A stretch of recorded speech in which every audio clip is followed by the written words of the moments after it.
Halo, selamat pagi peserta didik kelas 10. Kali ini kita akan mempelajari macam-macam relasi dan fungsi.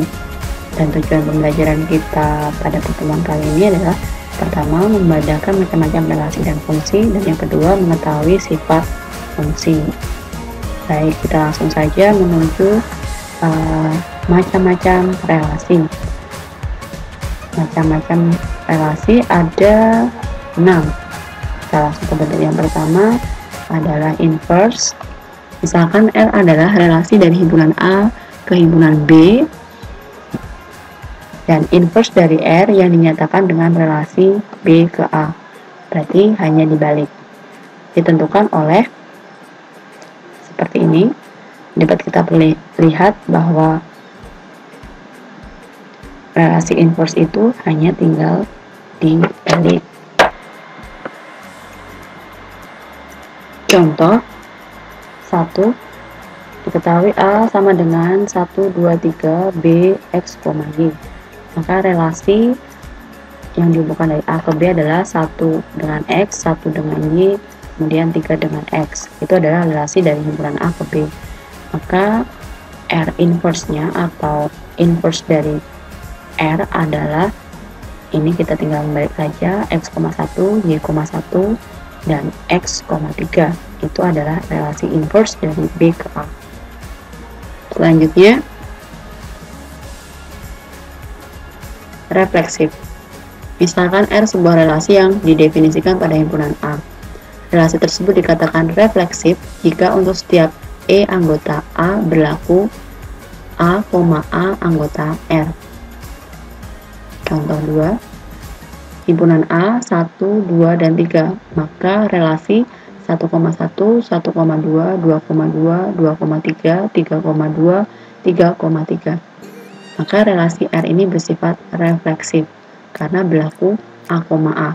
Di sini 1,1, 2,2, 3,3. Oke. Kemudian contoh selanjutnya, himpunan B 1, 2, 3, dan 4.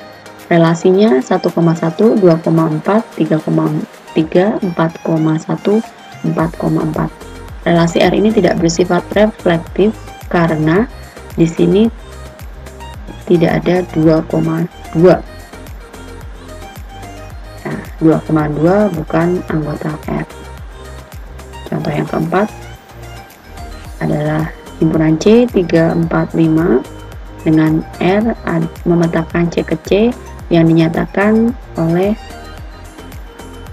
A, B, di mana A plus B kurang dari 9. Maka relasinya 3,3, 3,4, 3,5, 4,3, 4,4, 5,3. Apakah R ini adalah relasi refleksi? Di sini 4 dan 5 tidak bisa karena syaratnya di sini A plus B kurang dari 9. Nah, relasi R ini tidak bersifat reflektif karena apa? Di sini tidak ada 5,5 atau 5,5 bukan himpunan atau anggota dari R. 5,5 tidak masuk ke dalam R karena di sini syaratnya A tambah B kurang dari 9, sedangkan 5,5 itu jika dijumlahkan hasilnya 10. 10 itu lebih dari 9. Kita tidak menuliskan di sini sehingga 5,5 bukan anggota R. Oke, selanjutnya simetris. Relasi R bersifat simetris jika untuk setiap A, B anggota R berlaku B, A anggota R. Contoh, himpunan A 1, 2, 3, maka R sama dengan 1,1, 1,2, 2,2, 2,1, dan 3,3. Relasi R ini bersifat simetris karena 1,1 anggota R, 1,2 anggota R, kebalikannya ada 2,1 anggota R, kemudian 2,2 anggota R, 3,3 anggota R. Contoh 6, ketahui K 1, 2, 3, 4 R sama dengan 1,3, 2,4, 2,3, 3,1, 3,2, 4,2.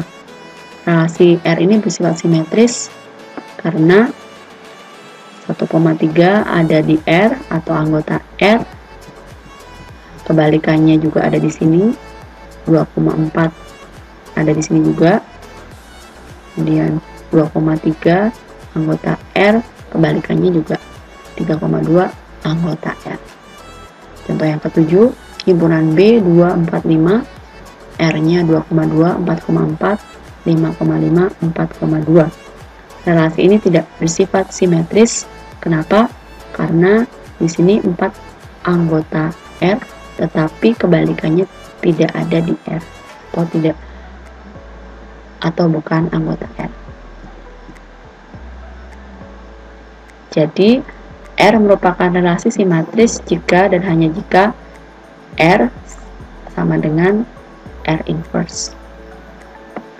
Jadi kebalikannya juga harus ada di R. Selanjutnya, antisimetris. Relasi R memetakan A ke A dikatakan bersifat antisimetris jika untuk setiap A, B anggota R dan B, A anggota R berlaku A sama dengan B. Contoh 8, himpunan B 1, 2, 3, 4.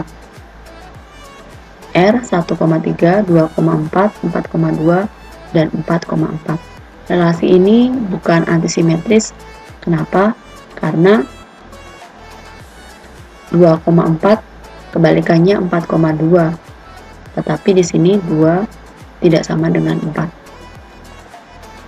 Ya, maka di sini bukan antisimetris. Contoh 9, himpunan A 1, 2, 3, relasinya 1,1, 1,2, 2,2, 2,3, 3,3.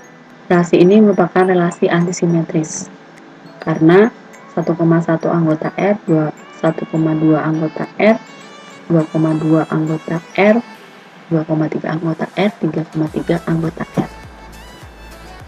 Oke. Sini 1,2 tidak ada 2,1.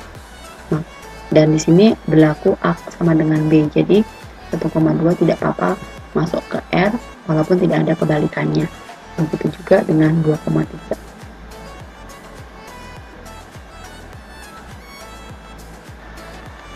Selanjutnya, relasi transitif. Relasi R bersifat transitif jika untuk setiap A, B anggota R dan B, C anggota R berlaku A, C anggota R.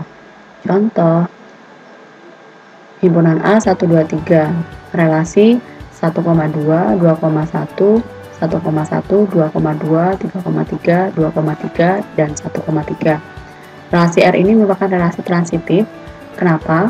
Karena 1,2 anggota R dan 2,1 anggota R, maka berlaku ini A, ini C 1,1.